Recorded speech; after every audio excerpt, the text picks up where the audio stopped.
Down and shut down.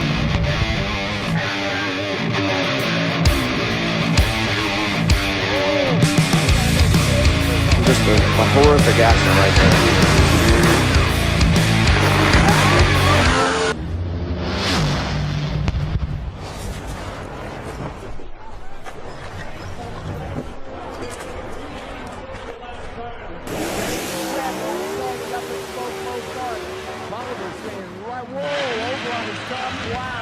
Mark Culver into the wall hard there. You can red light flag to Jared Bateman. Mark Culver smoking the tire stadium with a long time. And that car just made a sudden right turn there. Just made half track and into the wall very hard. Safety sparring right on the target. Oh, hold on, Steve Torrance.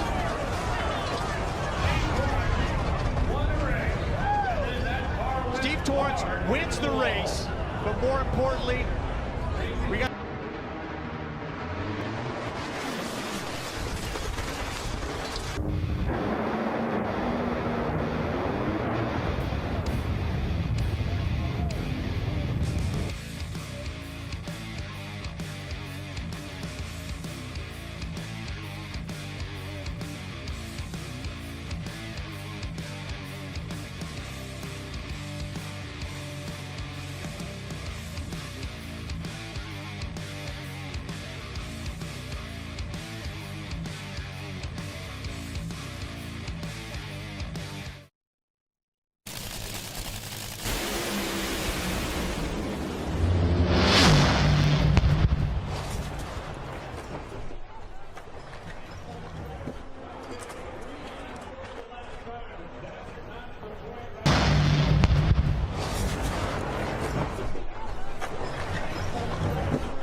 Whoa, hang on there with them Corvettes.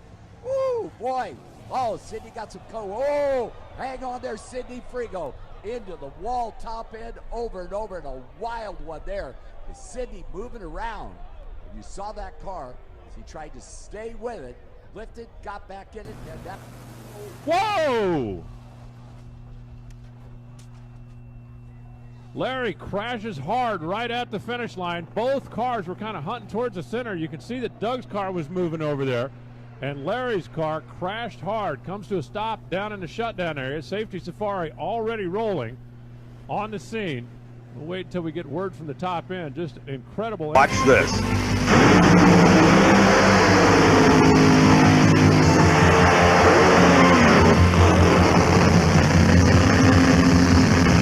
With the touch of a true master of his craft, Garlitz regained control and drove the car through the cloud of tire smoke back toward the starting line. The streamlined Dragster came through the crash in remarkably good condition, considering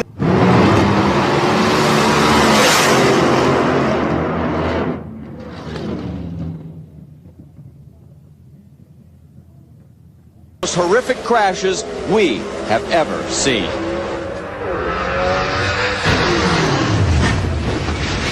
What happened here, Mike? Well, what happened was Bruce Allen in the right-hand lane got the car a little bit loose, and it moved over towards wall out of the groove. When he went to correct, it was basically with no downforce. It rotated the rear end of that race car around, trying to spin it out. But then when he hits the rubber in the middle of the racetrack, he tips it up on his side. Kenny Koretsky just basically T-bones him, and just a horrific accident right there. You can see it. You can hear how violent.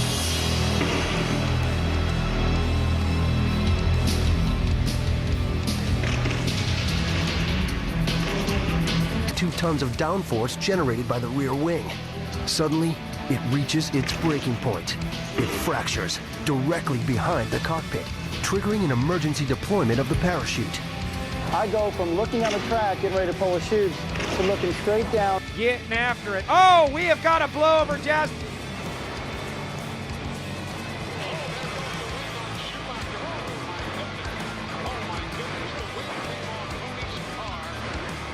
In half, or in that case, the wing comes off.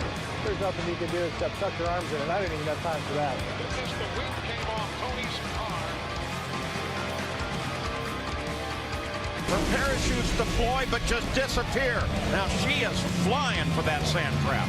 Well, the parachutes flew right off of that car. That was a much harder hit, Paul. She went through both of the nets and hit the water barriers. I think the barriers actually filled with sand, is what I'm told. And obviously a lot of damage to the front of that car. Looked like it just wadded up the front of that car. But once again, a lot.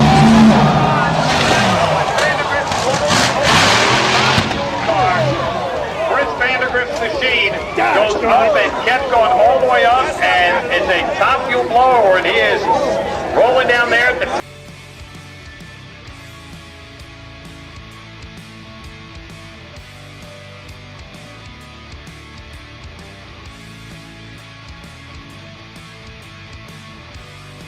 Disaster struck at 500 kilometers an hour.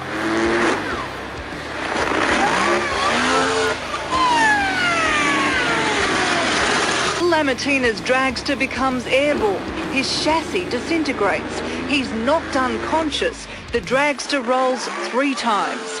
60 litres of nitromethane explodes as he hits the barrier. The front wheels left behind as Phil, in the centre of the fireball, crashes into a second concrete wall. Run started. Oh, we had no idea how bad it was going to end up. Worst news, poor John Smith came out of it the worse for wear. Gary was able to walk away, but John ended up with a fracture in his leg. Nice save. Whoa, Monty Green over. John Christie also into the wall at the top end there, as I believe he got into the parachute of Monty Green's car there. John Christie will take the win, but nobody cares right now. As you saw Monty's car get loose there and make a move, and I thought he saved it. But then it came over into Don Kritzky's lane, and Don appeared to get into the wall at the top end there, trying to avoid Monty. It's just a wild one there. But the safety Safari on the move One top. is fine. Now Larry Dixon carries the front end. Schumacher stays in the gas, and then the car just breaks apart, sending debris all over the racetrack as Tony comes back down to earth, encapsulated in the driver's compartment and able to walk away from what was a horrific-looking incident. The car seems to be working just perfectly, with no visual clues as to why it could not withstand the forces of the run before it disintegrates.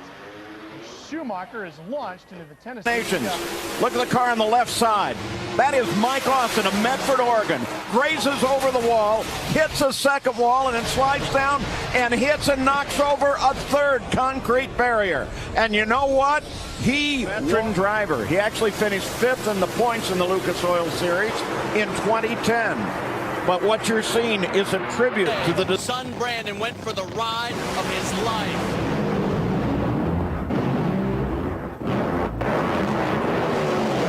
The car got out of control, hit the wall hard. Brandon up and over, and from that moment on, everyone was holding their breath. Father Kenny didn't even... Daniel Wilkerson back for his first appearance of 2013, but back in 2009, he had this very scary incident in Memphis. Well, Mike Dunn talked with the second-generation racer about how he reacted, while his father Tim explained what happened and how he...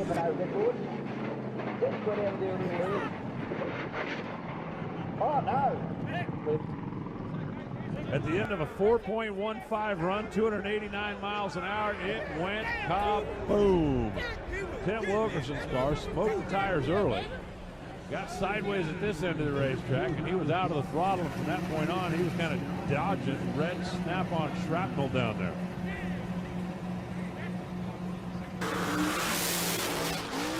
Oh, off the throttle. No, DJ, don't wreck the new car. Big hit left side. DJ Cox, hard contact with the wall. Car goes back over to the right side. Oh, no.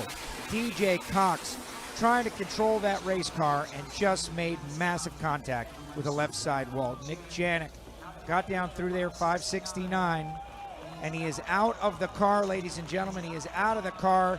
DJ Cox as the Chevy Silverados and the NHRA Safety Safari is rolling. That was hard contact.